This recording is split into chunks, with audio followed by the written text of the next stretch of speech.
It's the Brian Lehrer Show on WNYC. I'm Tiffany Hansen filling in for Brian today. He will be back on Monday. Coming up on today's show, we'll talk about the debate over New York's Raise the Age law. It's relevant now because NYPD Commissioner Jessica Tisch, who, as you probably heard, agreed to stay on the job when Mayor-elect Mamdani takes office. She's in favor of changes to that law. The mayor-elect doesn't exactly agree with her on that. Later in the show, the writer and historian Walter Isaacson, he's probably best known for his biographies of powerful men like Steve Jobs and Henry Kissinger, but his new book is about one sentence in the Declaration of Independence. That's the very first sentence. And we'll wrap up today's show with a conversation about what economists say happen when well-off baby boomers pass on and leave an inheritance to their children. But we're not talking about a wealth transfer, which you probably heard about, but a stuff transfer. And we're asking the question, what do you do when your parents downsize or pass away and you're suddenly left with so much stuff?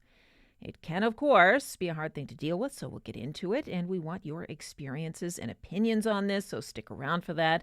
But first, President Trump is meeting with New York City Mayor-elect Zohran Mamdani in the Oval Office today.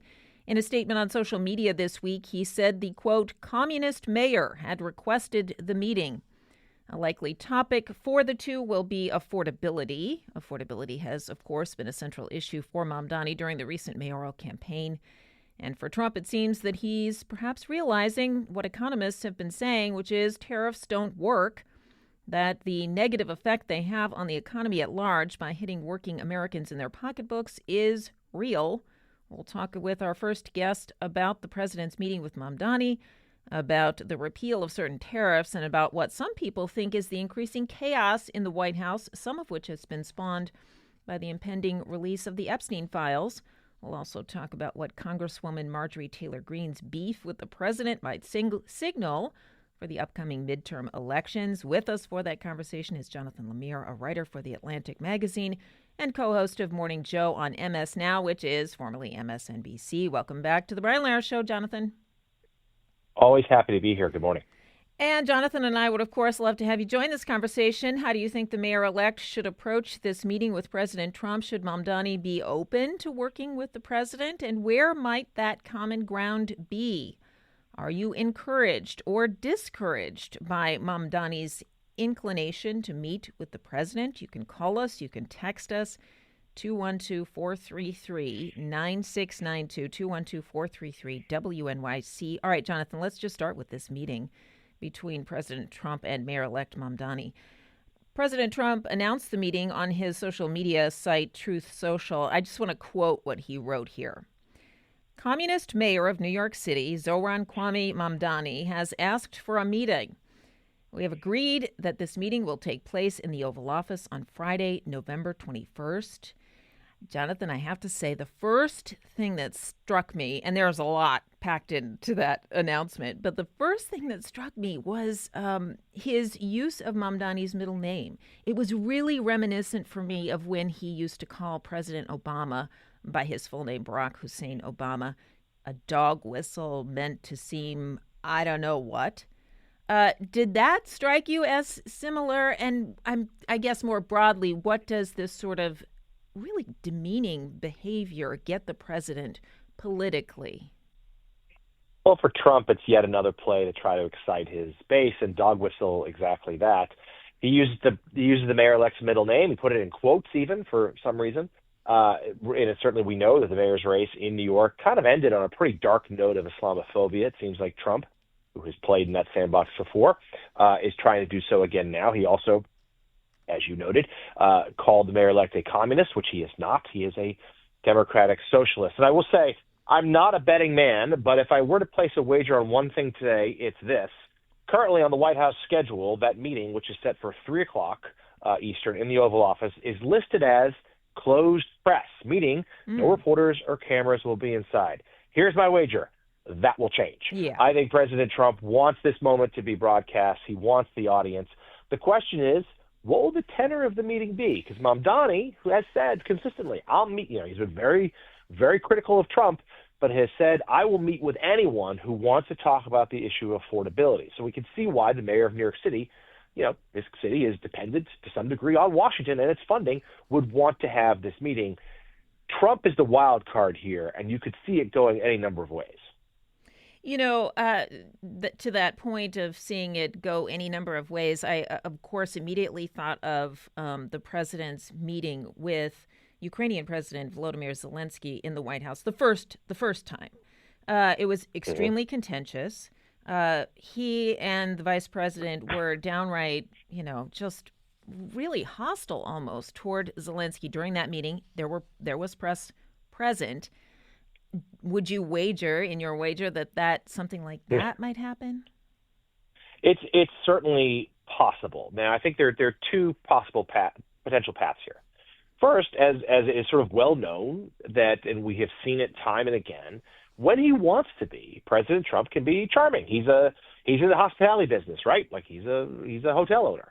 Like he has, and famously right before his first term, he went to a meeting of the New York Times editorial board and was extremely deferential and kind and charming. Now, obviously, that didn't then stop his attacks later of the failing New York Times or whatever he kept calling it.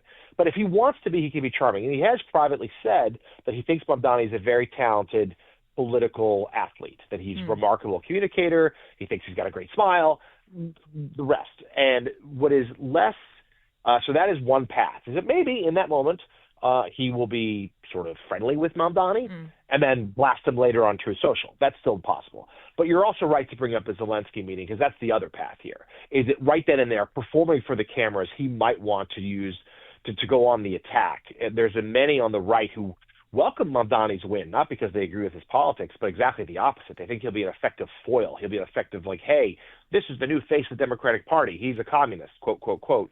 And so therefore, Trump, who's in a pretty weak political position all of a sudden, might see an opportunity here to go after Mamdani. That was the first meeting between Zelensky and President Trump. At the second meeting, we saw Zelensky come wearing more quote-unquote appropriate attire, right? Not his usual kind of wartime attire, but I think he had on a tie. I can't remember exactly. What my question is, in that follow-up, is there something that Mamdani could take into account when, viewing that in context in his dealing with the president in a way that will get him what he wants, which is essentially what it looked like Zelensky did, right? Like, if I'm going to get what I want out of this guy, I've got to play by his rules here a little bit. Well, that's the lesson that all foreign leaders seem to have learned. In Trump 1.0, there was often these, somewhat confrontational meetings, and the allies in Europe and other areas would end up with nothing. This time, we've seen at times it is fawning and over the top, at least in the moment when that foreign leader is with Trump, very deferential. And even if there are disagreements, they're kept behind closed doors. And Zelensky did learn that lesson. He's been to the White House a couple times now. The second and third visit went better than the first. At least, and there were disagreements, but they were, again, out of the range of cameras. Mamdani, who we should note, almost always wears a suit and tie. I suspect he will come in, I think, attempting to find at least some sort of common ground. I don't think he'll be shy about voicing areas of disagreement, but if they stick to the issue of affordability, that is something that potentially, and again, this is a little bit of a stretch, but potentially could benefit both men, because that's Mamdani's central campaign promise, and that's the biggest issue politically that Trump has right now, is that voters rendered in those elections 2 weeks ago that he and Republicans had taken their eye off the ball on affordability. So maybe he can find a way to talk about that with Mamdani. And a key figure in this relationship who won't be in the room, though, is Governor Kathy Hochul, who I think has managed Trump fairly well on some issues and disagrees with him on others. She, of course, as she runs for re-election next year, is going to have to navigate a relationship with both of these men. I want to get back to that question of affordability here in a second, but I want to remind our listeners that we're talking with Jonathan Lemire, who's the writer and a co-host on MSNOW, formerly MSNBC. We're talking about some of the political news of the day, including this meeting today, this afternoon, 3 o'clock, between President Trump and the Mayor-elect Mamdani. And we want your input in this conversation, 212-433-9692. You can call us. You can text us at that number. It's 212-433-WNYC. We have a text here, Jonathan. I predict that despite huge differences of philosophy and policies, Mamdani will find ways to flatter Trump, which, as everyone knows, is a surefire way to get Trump's attention and forge a more constructive dialogue. That sort of gets at, Jonathan, our point here is that you kind of have to know how to work the president. I mean, I hate to put it in such terms, right? Like that they're sort of coming at it with I don't know, not an agenda, but, and with that kind of mindset of like, I have to do these certain things in order to get at what I want to talk about. One of those issues we know will probably be affordability. How do you talk to the president? How will Mamdani, let's speculate, talk to him about affordability when it seems as though in recent times the president hasn't given much thought to that? No, in fact, he's called it a hoax and a con job just in the last couple of weeks, even though there are others in his party and even in his White House who do acknowledge, and I've written about this, that, hey, affordability is a problem. Like, we can't take our eye off the ball here a little bit. That got us elected in 24. We haven't done as much on that as perhaps we should have here in 2025. But Trump himself, at least publicly, has said nothing of the sort. So, I mean, if you are Mamdani, who, is pretty quick and can be good with a joke and such, I think he will. I mean, there's a limit to how much he's going to try to flatter Trump because that will look so bad. But both men, more than anything, we should state this at the top, both men are going to be playing toward their own bases at least somewhat, right? So Mamdani, I think, will try to find common ground, but there's a limit to how much fawning he can do for a man who is hated for large part in the city that Mamdani is soon to represent. Yeah, maybe he can, but maybe it's something along the lines of, look, we were both elected on the idea of fighting prices. Maybe we could team up to find a way to do it together. You're playing at Trump's ego there. Hey, you won, but hey, there's still an outstanding challenge that we can take on. To your point, one of the texts we got here is the only positive thing Mamdani gets out of this is a lot of photos of him with Trump. I mean, that's not going to help with his base necessarily. And I wonder, and No. I can imagine there are a lot of people who voted for him who are thinking, do not go talk to this guy. Well, I think that's right, although Mamdani obviously has long 4 years before he has to run again. I don't think anyone thinks that this moment is suggesting he's going to become a secret Trump supporter. But I do think there will be important for Mamdani to at least draw a few clear distinctions. Like to say something about, to give some pushback. And it's as I reported for The Atlantic on election night, officials in Trump's orbit have been telling me for a while that, as much as this administration has targeted other big American cities, Chicago, Los Angeles, just to name two, that they've kind of been holding their powder on New York because they wanted to see who won the election. And if Mamdani were to win, which of course he has, that their push into New York will be after January 1st when Mamdani takes the oath of office. But Trump himself has gone on Truth Social and suggested they'll try to cut federal funding. They've talked about stepped up ICE enforcement and raids, which could include the National Guard being deployed to provide, quote, security for those. So there does seem like there could be a looming confrontation, which is why the timing of this meeting is so interesting. Jonathan, Lemire and I are talking about President Trump's meeting this afternoon with the incoming mayor, Mamdani. Looking for your comments and questions, 433-9692. Jane in Brooklyn. Good morning, Jane. Good morning. Yeah, you have thoughts about the meeting today? Yes, I do. I'm an early childhood educator, and I have a lot of faith in the background that Mamdani has had through his education. He was at a progressive school in New York. He then moved abruptly out of the country and describes going to a very different setting. I think that his ability to have had so many different experiences that have caused him to be able to think and to think intelligently and to ask intelligent questions. I think the very fact that he's initiated this meeting with Donald Trump and hasn't waited to be set upon in some way shows his ability to navigate some of these things. And I feel that this is a very positive step. Jane, thanks so much for the call. So, Jonathan, this gets at a little bit of your point here about a lot of what we might see from President Trump around New York City happening after January 1st when the mayor-elect takes office. Is this sort of preemptive strike by Mamdani to get in, talk to the president, going to make any difference, do you think, in terms of what happens after January 1st? There is some precedent. Let's remember, Trump was on the verge of targeting San Francisco about a month or so back, and then some business leaders there talked him out of it, saying, actually, no, wait, the city's, quote, improved, crime's down, quality of life is up, like, hold off. And he did. And I think so at least there's a possibility that Mamdani could deliver a similar message. What's also interesting, of course, is Trump's just relationship with New York City. It's his hometown. He knows it well, even if he has not really lived here for a number of years. And it's a city that certainly largely dislikes him. But he still has a lot of friends who live in New York. He still has a lot of business interests in New York City. So, he's going to want the city, at least in some ways, you would think, succeed, because that will benefit him and his businesses and his bottom line.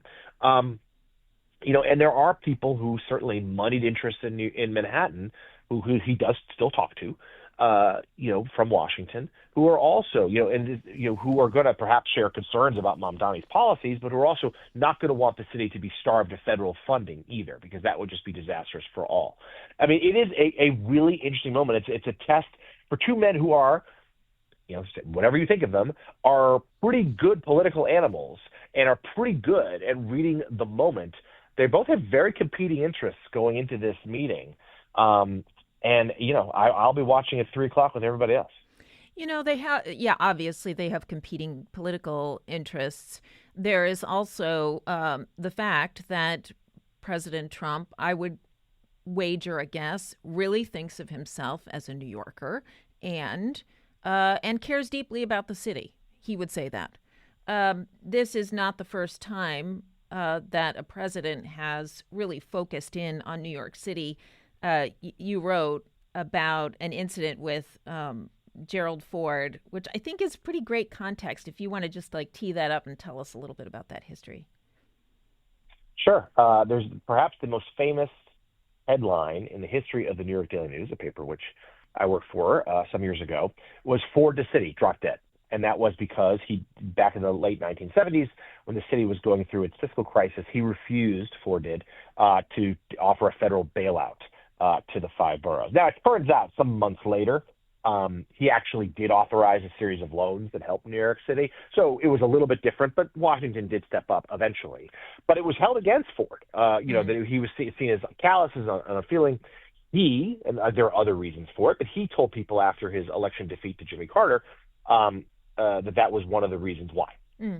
So there is a history here of New York City and presidents and their relationship to it, but there's been no president who is a creature of New York like Donald Trump. And, from his early days working with his father's business based in Queens, right. They couldn't penetrate the Manhattan market. He eventually did. He's an out-of-borough kid who made it big, but yet was never really accepted by New York's elite because he was too brash, he was too gauche, he was too flashy, all the things. And he's been looking for that sense of approval ever since.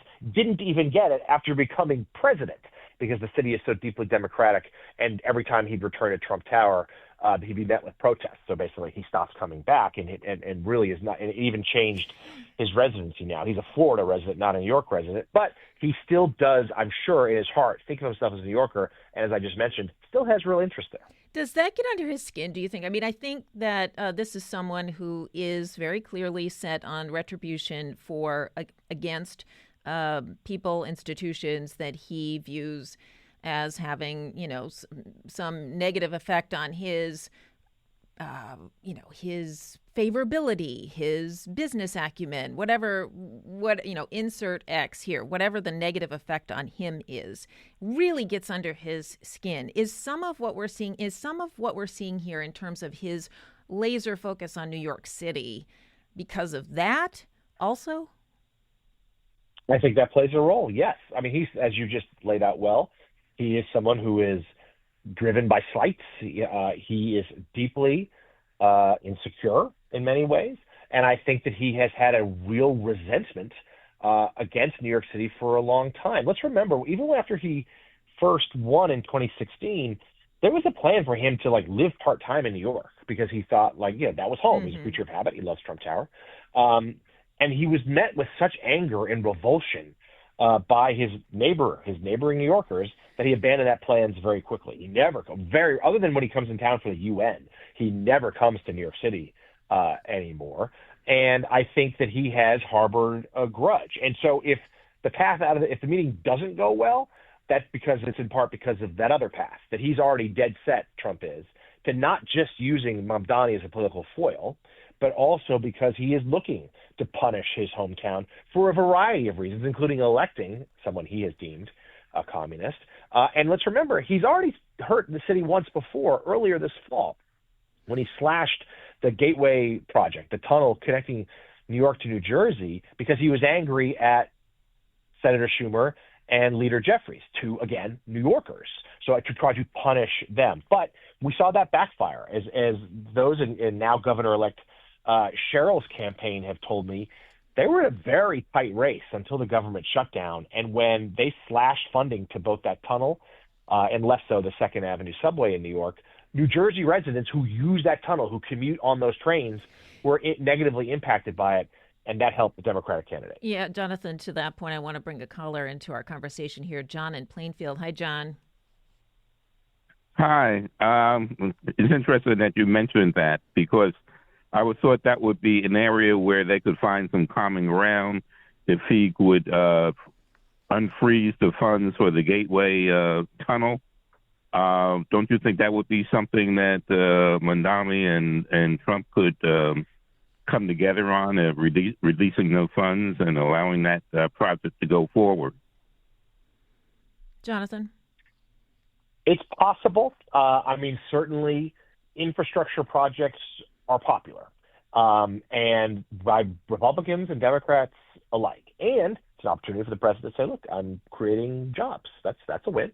So I'm sure Mamdani will touch upon that and other infrastructure projects, because, again, so much of, to your point of a few moments ago, so much of what Trump has centered his second term around is the idea of vengeance, of simply using the power of government to punish his political foes, whether that's lawmakers or universities or law firms, former Obama administration officials. The list is long. And in this case, the decision to scrap the funding for those infrastructure projects was pure politics. I don't like how Schumer and Jeffries are handling this shutdown. I'm going to try to pressure them into making a deal. Therefore, I'm going to scrap it. Well, Trump didn't come out ahead in the shutdown. I know there's been a lot of debate about whether Democrats did the right thing by, folding when they did, but polls suggest Democrats, quote, won the shutdown. And I think that for Trump, perhaps it's a lesson that some of these really personal, punitive policy decisions aren't very politically successful. Jonathan, let's bring Lou into the conversation. Lou in Staten Island. Hi, Lou. Good morning. Good morning. Thanks for taking my call. I just want to say, first of all, the first caller made a very excellent point. And it is always good sense to try to seek dialogue. After all, Mr. Trump runs the republic. The incoming mayor will be running the city. So it makes good sense for them to try to get together. It's a good thing. And as to how Mr. Trump might behave, well, he can throw his tantrum or not. But we know that he's a very a good example in how not to raise children. This man, there is just something wrong with his character that annoys me. You have to be able to come with dialogue, especially when you are in a kind of position. You are the leader of the country. You have to set example, because there are young people coming up who are looking up to you as to how to run this country in the future. But overall, I think it is a good thing that Mr. Mamdani initiated this meeting so they can talk. At least always have room for dialogue. Then you can go back now and take a stand. Yeah. But it is a good thing he did so. Lou, besides, I voted for the mayor anyway. Yeah, Lou, thank you so much for that call. I wonder, Jonathan, if this is something that Mamdani has learned from Governor Hochul, who made efforts to reach out to the president and, as Lou said, find areas for dialogue. No, she's actually a pretty good case study as to how to do this. She has vociferously opposed some of Trump's measures, but on the other hand, has conducted some phone calls with the president that has walked him back on a few things. And I think there's sort of this inherent dynamic here where just as the pecking order, sad to say for New York City Hall, runs Washington, Albany, New York in terms of political power and the purse strings. There's New York City is dependent on federal funding. It's dependent on state funding too, of course. So, if Trump were to follow through, that things could get difficult. Now, Mamdani has already made very clear he will fight this. I spoke to him for this piece, and he has said we have New York City has a legal right to this funding. These are acts of Congress.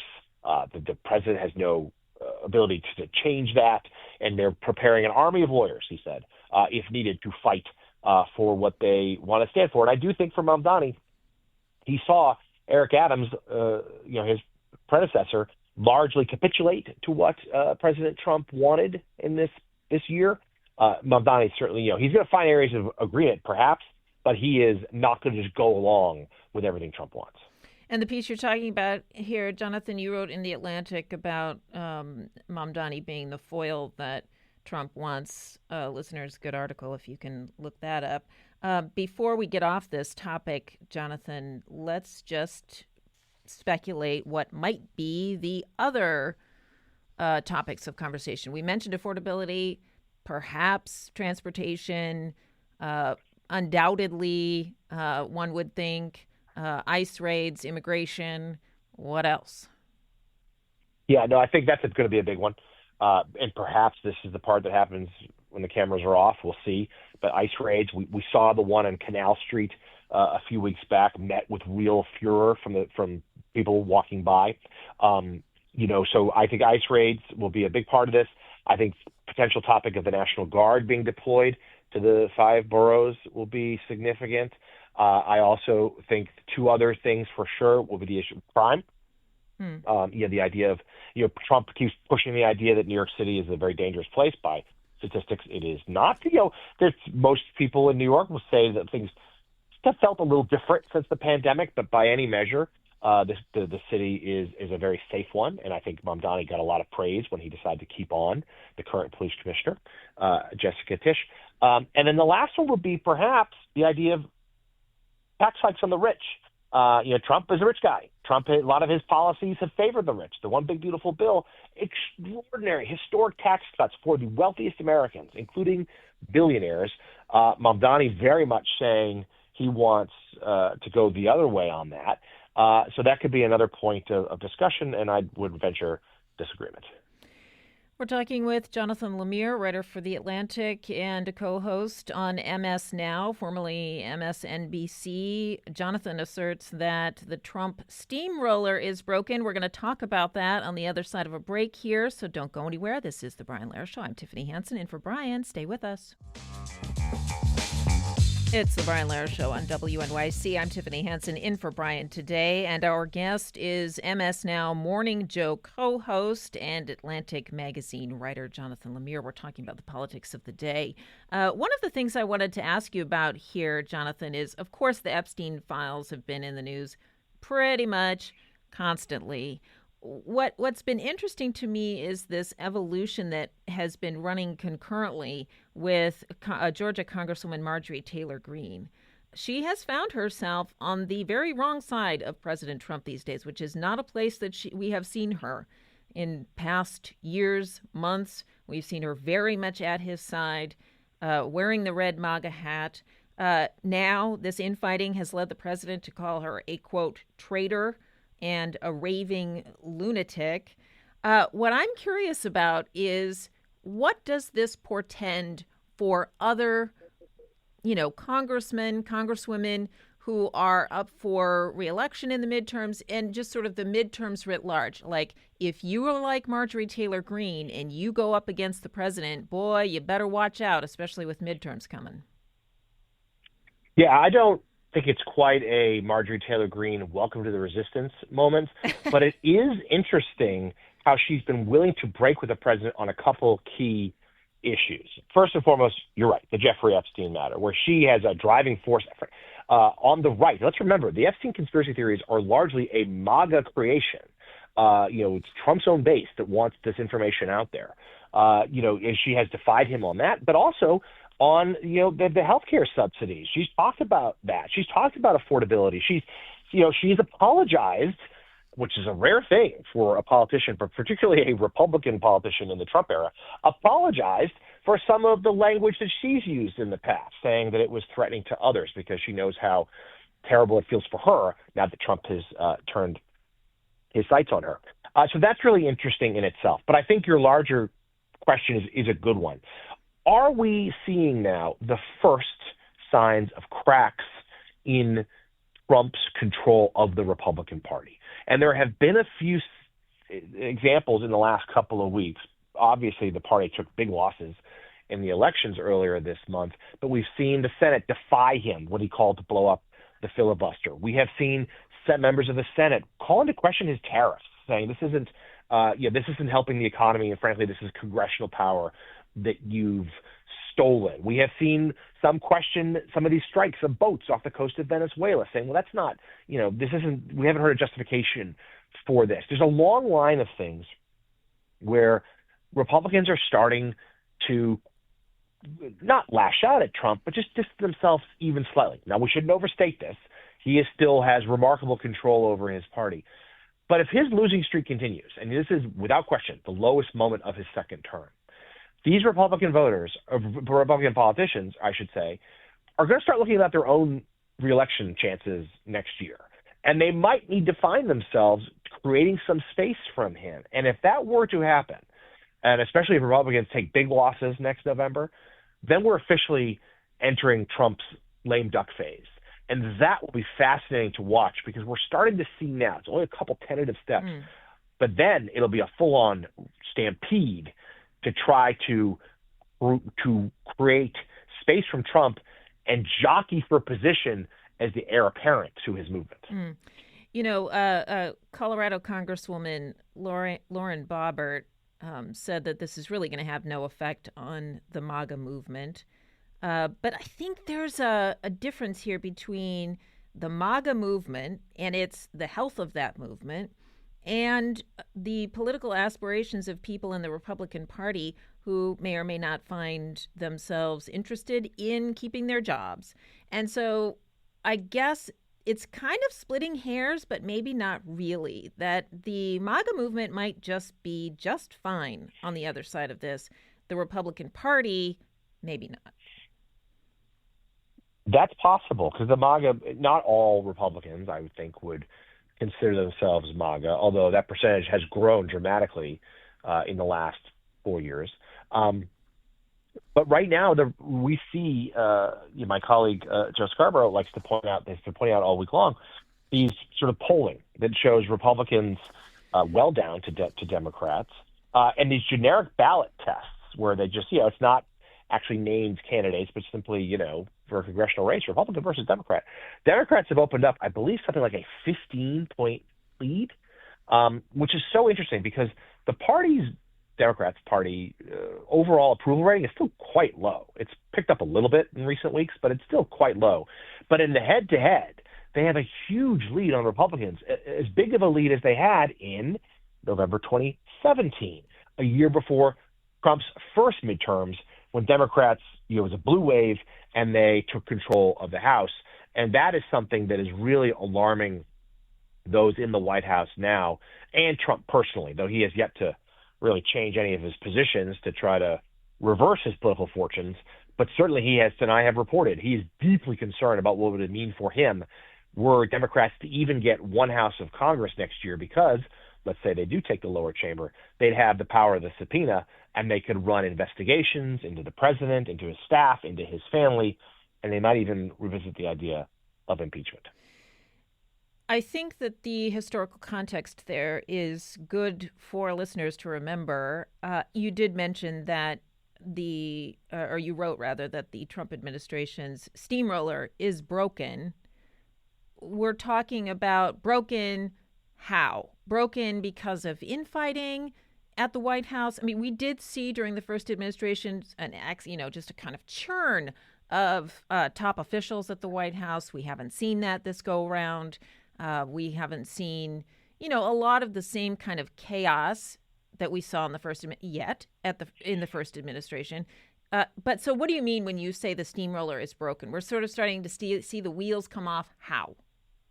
Right. It's just happening now, because I would say for the first, 7-8 months of Trump 2.0, very different than Trump 1.0. They had 4 years out of power and used that time to create a playbook and a blueprint, some of it's Project 2025, but also the veterans of his administration now knew how to use the levers of power, how to use government to punish their foes and steamroll their agenda. They also got a very subservient Congress and not a lot of opposition from the court, so that's picked up.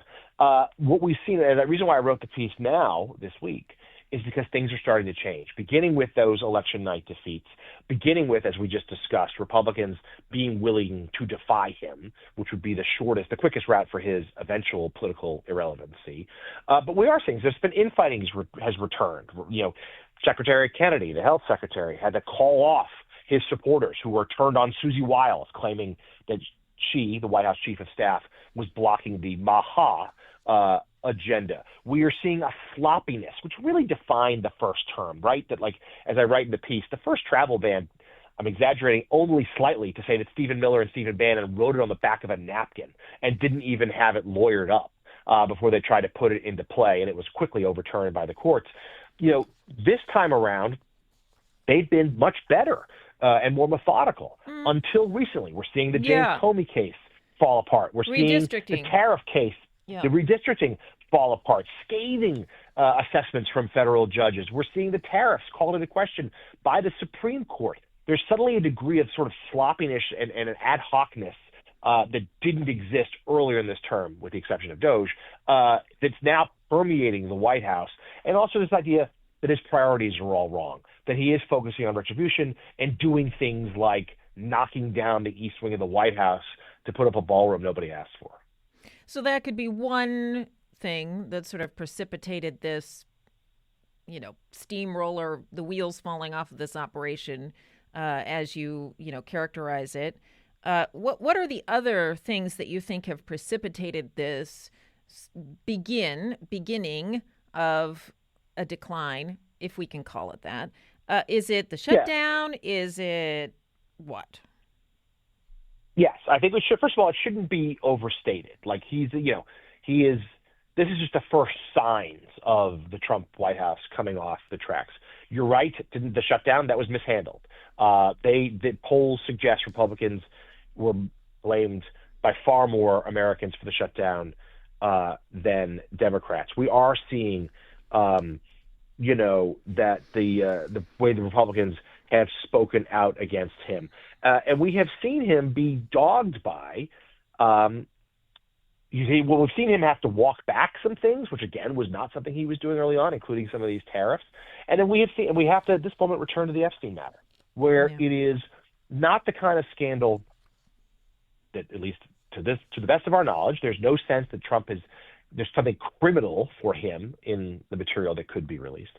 I think it would be an overstatement to suggest that the Epstein matter will end his presidency. But what it could do, what's already doing, is bogging down his presidency. The time and political capital he's got to use to defend this is a drain on any administration. And what we're seeing, it's not just Republicans saying no to him. The reason why he changed his position was because he was going to it wasn't just he was going to take a narrow defeat. It would have been an all-out onslaught. The floodgates were going to open. Republicans in the House and Senate were going to go defy his wishes and vote to have this material released. So that's why he changed his tone. He didn't want to get rolled. So he said, okay, fine, go ahead. I don't care. Vote for it. But now we're seeing him at the same time launch the Attorney General on a new investigation into Democrats whose names might be in these materials, which allows DOJ to potentially say, well, we actually can't release everything because it's an open investigation. And DOJ policy is that if there's still an ongoing criminal probe, you don't release materials to the public. So this gives them potentially a way out. a way to still shield this material from seeing the light of day. Jonathan, we have 30 seconds, and the thing that I have to ask you about is Quiet Piggy. The president talking to a reporter, a female reporter on Air Force One. I'm a journalist. I'm a woman.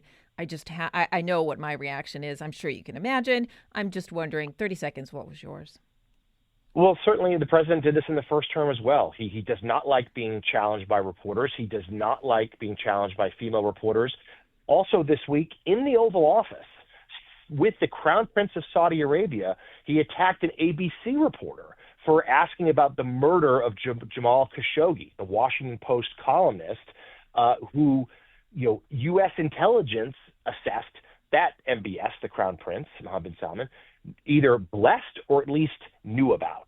And the president chewed out the reporter. And I'd argue the most important thing in terms of his attacks on any reporter so far this term and maybe last is he didn't just attack the ABC reporter in the Oval Office. He threatened to pull ABC's broadcast license, which is, again, the flexing of government power in an unprecedented and scary way, the kind of thing that, we know that the free press, the First Amendment, is so sacred to an American democracy. And it's an example like that that really puts it at risk. Jonathan, pleasure to talk to you again. That is Jonathan Lemire, writer for The Atlantic magazine, co-host of Morning Joe on MS Now. Jonathan, thanks so much. Thank you.